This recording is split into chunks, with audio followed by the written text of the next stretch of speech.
Now, I'm in the piano and organ business. I said, how many mosques are there in the world? He said, millions and millions and millions of them.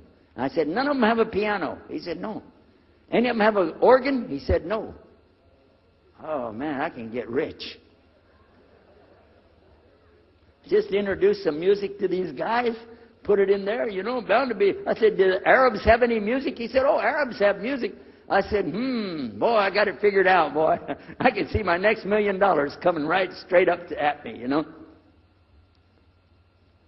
So then the priest asked again another time. He wanted to go back to the masjid again. He went, this is middle of July, 1991. He went to the masjid with him again. And by the way, this masjid, Sheikh Mohammed Jabali knows it very well, is on Medina Drive in Arlington, Texas.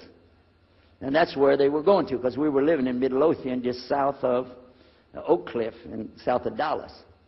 So they didn't come back. All night we're waiting. What happened? Very late they came back. And when he came in, I looked. There's Muhammad. I recognize him. Who's the guy with him, though? He's wearing a white jalabiyah, white dress like this. He has a white pillbox cap on his head. And I looked at him and I said, Pete. His name was Father Peter Jacobs, but we're not, you know, Catholic, so I don't have to call him Father. I said, Pete, did you become a Muslim? He said, Ashhadu an la ilaha illallah, Ashhadu Muhammad Rasulullah. I said, oh my God. Now, I used to have cameras like these cameras right here, because we had a television show called Estes Music Jamboree. So I got one of our cameras out, opened it up, set it all up on the tripod, and I was going to interview him and ask him, well, you know, why you went to Islam? What happened? While I was talking to him, though, he fell asleep. So it was still in my mind, and I was thinking, what am I going to do? This is too amazing. Now, here I'm preaching to the people, and I'm trying to change what I'm saying, and here's a priest just became a Muslim. My father's saying it's a good deal. It sounds all right to him. I don't know what to do. So I decided I'll talk, make mashura. I talked to my wife. We have an apartment upstairs. We were in our apartment up there, and I'm telling her, oh, you know, a priest became a Muslim today. What is that? And can you imagine what they were saying about the Quran and saying about this and so and so? All of a sudden, she said, I want to get a divorce. Oh, whoa, whoa, whoa, whoa, whoa. It's not the subject, but what happened? She said, no, all this talking about religion and talking about Islam, and so I can see. I said, oh, no, no, no, no, no, no, no. No problem here. No, no problem. I said, you thought no, I was just observing somebody else. No, I'm not interested. Trust me. I don't want to be with those Muslims. The last thing I want to do is be with a Muslim. No way. Just put your mind at ease. She said, I need a divorce. I said, where are we going with this again? What's the problem with that? What happened? She said, a Muslim can't be married to a Christian. I said, what? No, wait a minute. Hold on. I don't look at me. I'm telling you, I swear, I don't want to be a Muslim. Okay? Okay? And even if I did, don't you remember what he said? A Muslim man could be married to a Christian woman. It's not a problem. But I'm not saying I won't do. I'm just saying it's not a problem. She said, that is the problem. A Muslim woman can't be married to a Christian man. I want to be a Muslim, so I need a divorce.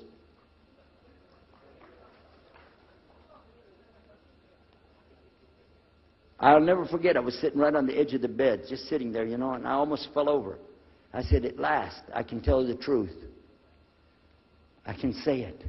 I didn't realize that she liked the idea. I was afraid. I said, okay, the good news is, I too want to be a Muslim.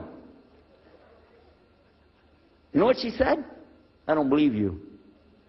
I said, no, really. I was just saying that because, you know, but for sure, just so you know, I want to be a Muslim. I've been thinking about it. I want to be a Muslim. We're both going to be Muslim. Alhamdulillah, it's going to be great. Right? You know what she said? I don't believe you because you're either lying right now or you were lying 5 minutes ago when you said you didn't want to be a Muslim. And either way, I don't want to be married to a liar. So get out.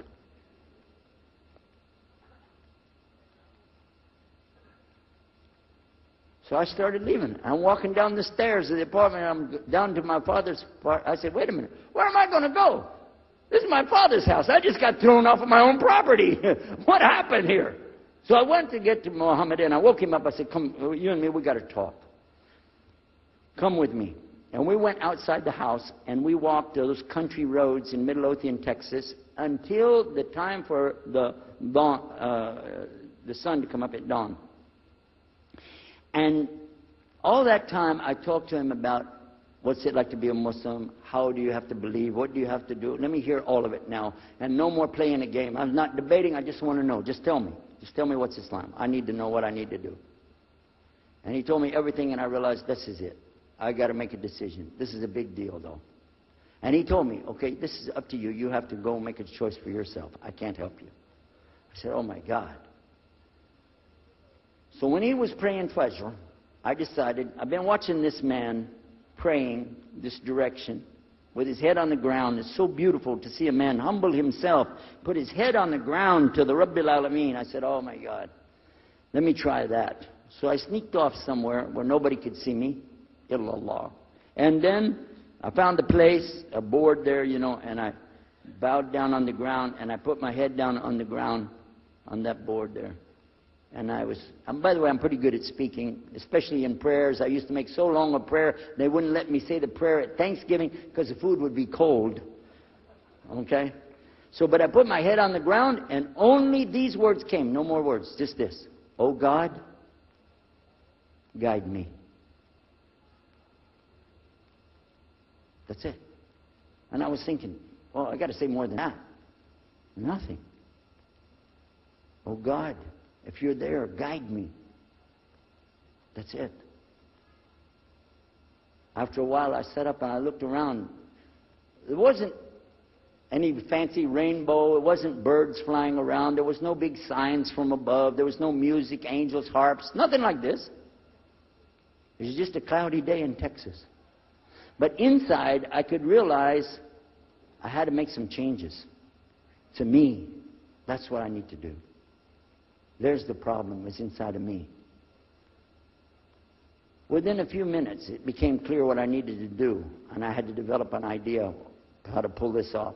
I talked to my wife, I talked to my father, I made a bath, and at 10 o'clock that morning, in Midlothian, Texas, I went in front of this man named Muhammad, and this new man named Yahya, who used to be the priest, and I said, Ashhadu la ilaha illallah wa ashhadu Muhammad Rasulullah. Immediately after that, my wife did her shahada. Ashhadu la ilaha illallah, ashhadu Muhammad Rasulullah.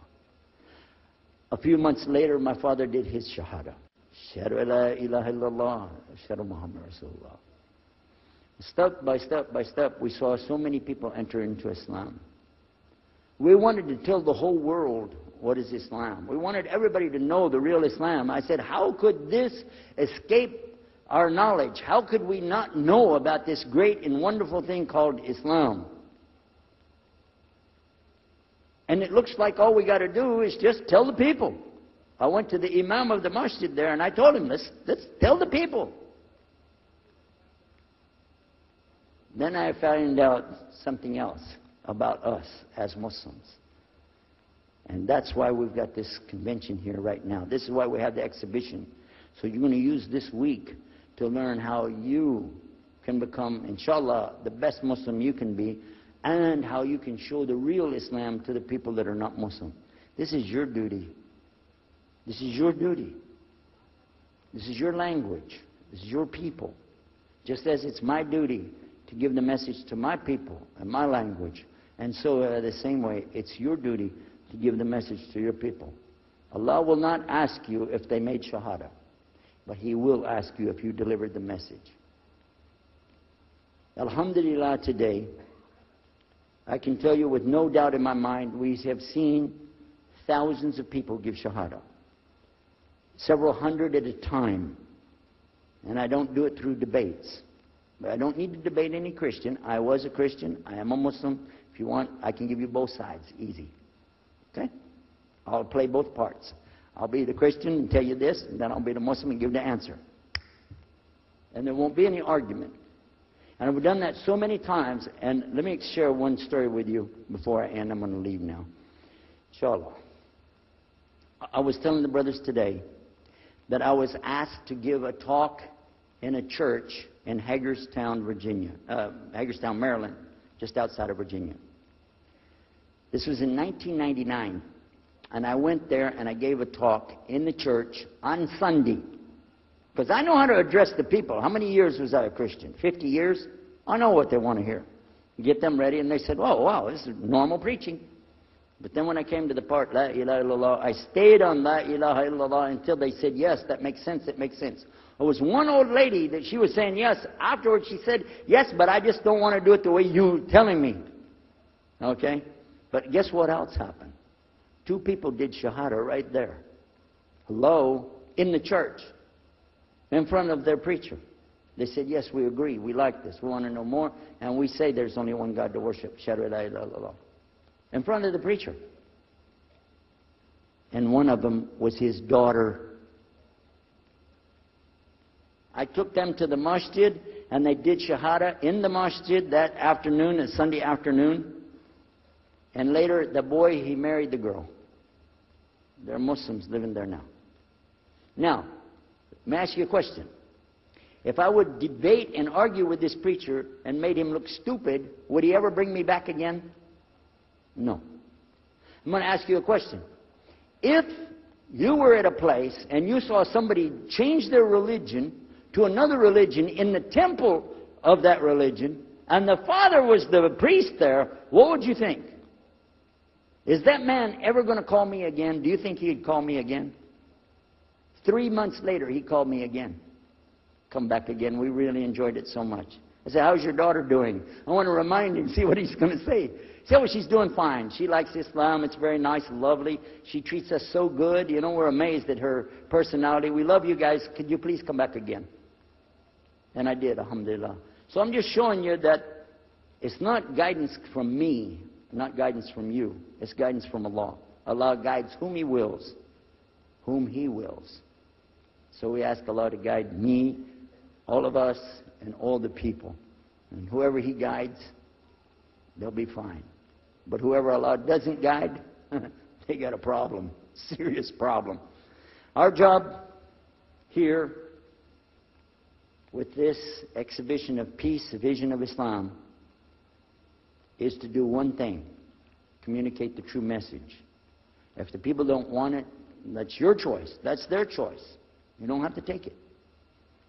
But it's our responsibility in putting this on, all the scholars that are here, it's their responsibility to tell us what's the truth in Islam and let us see for ourselves. And that's what we're going to try to do through this week. So I need you guys to listen to me.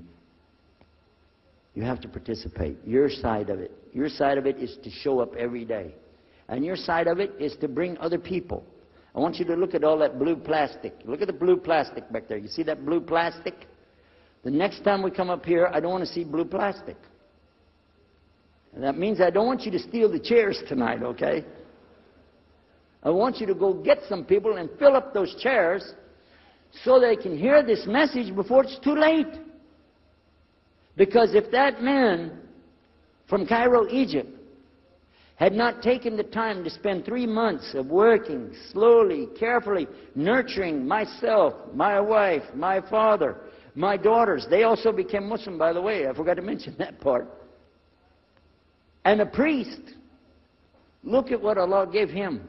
And from all the people that we gave Shahada, this man in Egypt is taking the reward for that, even now. Even now.